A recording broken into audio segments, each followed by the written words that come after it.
are sitting with another one of my favorite chiropractors in the field, Skip George. And Skip has been a chiropractor since 1969. In 2008, I saw that you were, Sherman recognized you as Chiropractor of the Year. That was pretty awesome. Myself and Bryn did go to Sherman.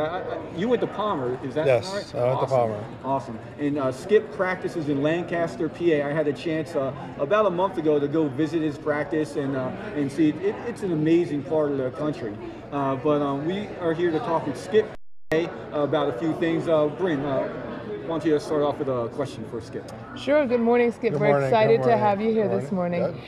So we want to talk with you a little bit about, you're so well grounded in the philosophy of chiropractic. You always talk on the philosophy. Now, how do you incorporate that into your office? I think you have to relate to the patients to help them understand where they're coming from, and then give them a guidance, because most people don't understand what health is about. Exactly. There's such a confusion out there with the massive education by the pharmaceutical industry. People think that health comes from outside the body, and it doesn't. And so, what happens is the average person out there uses the wrong system for their health. What they do is they put their health into the first aid emergency care. I go to the doctor when I hurt, and if I feel good, I'm healthy. The system doesn't work. It can't work. Although we have to have that system, because if somebody has a broken leg or somebody has cancer, yeah, they're going to do the best job they can, but they look at the body in pieces. And when they do that, you can't put your health, which functions as a total unit, everything depends upon the other part. If you put yourself into that system, then you see what's happening out there. People are on medications after medications. They're having surgeries after surgery. They're not getting well. They're not getting healthy. And so as a chiropractor, we recognize the fact that the body is self-healing and self-regulating. You ate a meal today, and from that food, miraculously inside your body, you change it to new body parts. You make cells for your heart, cells for your lungs, cells for your kidneys. If that's the case, if you're recreating your body every second that you're alive, then how can you be breaking down? How can you have symptoms? How can you there's got to be a communication problem somewhere in the body, and that's what chiropractors really address.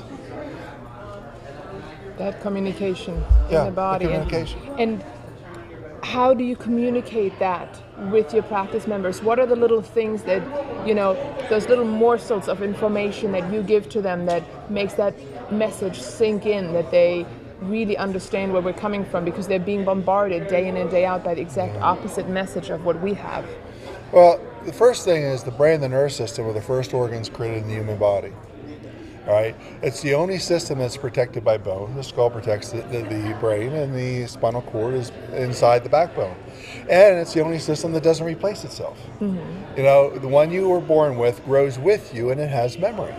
And this is a very important organ, evidently, for the body, because it is the only organ that does not replace itself. And this power that's within our body, this innate wisdom, uses the brain and the nerve system to manage everything. Nothing works, heals, or repairs unless the brain says what's going on. Right. And it only can do that by way of the nerve system, which is like the wiring of your body. And if people would start to understand that health doesn't come from outside the body, it comes from inside the body. And it is not normal for people to break down into medication after medication or surgery. It's very, very common, but it's not normal. We have quite a few viewers already viewing, and we have Twitter feed. So if you want to ask Skip a question, go to Twitter and search hashtag IFCO and ask us any questions. There is a chat box that we can see on our computer. So if you chat right in that box, go ahead, ask us a question. We'll be glad to ask it for Skip or any of the other speakers down. And one more thing, if the viewers at home, if you can just share this on Facebook or on one of your social media pages, it is www.ifcochiro.org/live, and just spread that out so everybody else can get connected who we're not connected with, so they can come on and enjoy the show too. Skip, so when I was out in Lancaster, I saw you had an amazing practice. When you're in practice in your office talking with practice members, what's some of the common things that you've seen that changed over, let's say, the decades from when you first got into practice up until now? Not a lot. I've always, the interesting thing is, medicine keeps changing. They put medications on the market, and then they take them off. And when I started in practice was back in '69. You go to the pharmaceutical companies, they would have an aspirin or Excedrin. Now you have Excedrin, AM Excedrin, PM Excedrin, extra strength Excedrin, nighttime. They keep getting stronger because they're not working. And what's happening is the body has a tremendous ability to adapt. So it's going to try to cope with that stuff. And the interesting thing about people don't realize that almost 98% of the medications out there aren't even found in the human body. So when somebody takes a Tylenol, yeah, the headache goes away. No, the headache's still there. There's a disconnect between brain and body. But the body doesn't lack Tylenol. Why would you put a chemical into your body that doesn't belong there? Right. And people don't realize there's a better way. There's a better way because every time you make a decision, you either make a decision towards strength or towards weakness, and this is what we try to teach people. Do I want fruit or do I want candy? Do I want a Coke? Do I want water? But most of your decisions every day have to take you towards strength if you want to be healthy. Unless you want to become a victim like your great-grandparents did and everybody else who died young or have been on 10 or 12 medications, which is absolutely not normal, and it is very dangerous. Right. One thing that I've always liked with Skip is whenever we're at New Beginnings or Lyceum, that's at Sherman College, who's sponsoring our event here at New Beginnings, you're always going over the green books. Yes. And I love that. Why don't you share with some of the viewers out there, what's one thing that sparks in your mind about the green books that you love so much about them?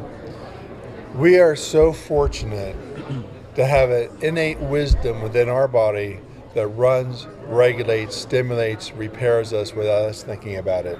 When we cut ourselves, we don't have to worry about the cut. We don't tell the body where the cut is at. It knows exactly where it is. It produces everything it needs. And if you have a bad cut and you take that scab off, you're going to find a ditch because the body has to heal from inside out. It doesn't heal from outside in. And these are gems, and you start to realize, wow, and I ate this meal today. And even if it wasn't the greatest meal, the body is reproducing myself and recreating so that I can survive. Okay. Unbelievable. Skip, we got a question from Twitter from one of our viewers. So I'm going to read it to you.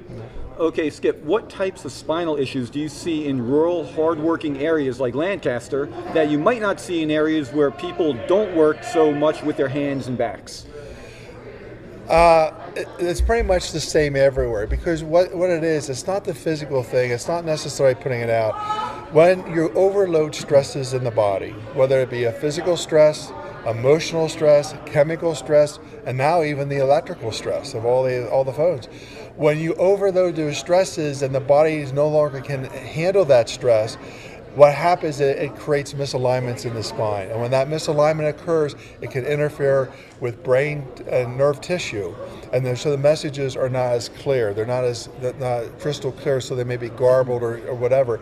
And so you lose that ability. So all of a sudden, maybe your heart or a muscle starts to get less than what it should be. It's not going to do its job the way it was meant to. And then that area, it's going to affect another area, then that affects another area, and that's how it breaks down. The problem is you can have pressure on a nerve and have no pain, because 90% of the nerves of the body have no pain. They're called motor nerves, and they run everything in the body. They do all the healing. So you can't base on how you feel. So if somebody is working really hard, they could get what we call a vertebral subluxation. It's when the alignment goes out. There's no pain to it. Or somebody's working at a telephone, putting the telephone on their shoulders. It's the same thing. It's creating more stresses. If you overload those stresses, then the only way you're going to know if you have a vertebral subluxation or a misalignment of the spine is getting to a chiropractor who addresses the subluxation. Perfect. Thank you for that. That was a great question. See, that's what we want to try to do is interact with you guys so you can ask questions from home because not everyone can make it here. And I'm not sure where you are in the world. You're somewhere out there in cyberspace, but you are interacting with us right here at New Beginnings. So I think this technology is awesome and it's amazing. I'm so thankful that we have this opportunity, because we're going to be spending a lot of time here today talking with these great chiropractors, and Skip is one of the great ones too. Yes. And I have to admit, this stuff is all new to me. I have typewriters in my office.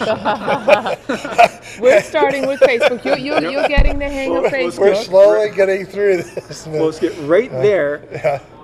I know you can't see the person, but they can see you, and you answered their question perfectly. Okay. So thank you for that. Yeah, Yes, yes, absolutely. Thank you for being here today. Well done. That was a lot of fun to have you on our program. Yeah. Appreciate that. Any last thoughts that you might want to share with some of the chiropractors out there? Now, these are not practice members; they are chiropractors watching us. So, what's one thing?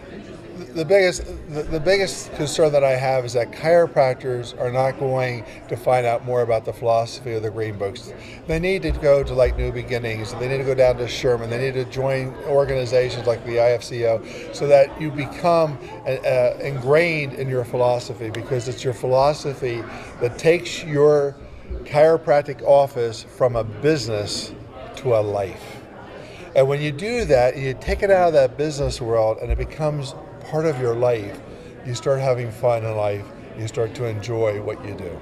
I believe before you go, we have one more Twitter question for you, and I'm just waiting for it to load on my screen, and then we'll go. But before we go, Bryn. You were so right, like you're saying, being part of groups and events like this, that's where the fire, the enjoyment comes from. Coming to New Beginnings is like coming home to another big family, isn't it? Absolutely. When we all see each other here again, and I remember coming in the very beginning and not knowing many people, but this is family. This is family, and the family grows, and it's one happy place to be here. Yep. So. And so what's are you're going to be down at Lyceum this year, right? Yes. Yeah, I'll be down at Sherman Lyceum. I'll be doing a 3-hour program on the green books of critical thinking. Awesome. And this is where the chiropractors get together and we start breaking it apart, bringing it back together, and start really thinking what these principles really mean to us in practice and in life. I was down there for Lyceum last year when you did the green books, and we had some heated discussion down there. It is, you think about, okay, you're reading a book. We're not just reading a book. He brings the book to real life, and so he takes something out of the book and we discuss it and dialogue it, and we get into some nice dialogues about the book. Going down the rabbit hole. Yeah, But the thing about it, as you go down that rabbit hole, the questions get better. Right, yeah, absolutely. The challenges get better, and it's a neat thing, and it's a great growth process. By the way of questions, yes. Here's your next question that we got on Twitter. Skip, what procedures do you have in place to continually educate your members to allow them to get big idea and stay for lifetime care? Okay. What procedures in your office do you use? It starts from day one in our education. When they come in, we take them from the medical model to the chiropractic model, and what I just explained about eating food and you're recreating your body and everything else. And then they come in and we have some videos that they watch before they get to the report of findings. And once we get to the report of findings, the key is this. If you take patients in under their belief system, which is symptom relief, it's going to be more difficult. You need to change them right away and tell them where the other direction is. Where they want to become proactive instead of being reactive.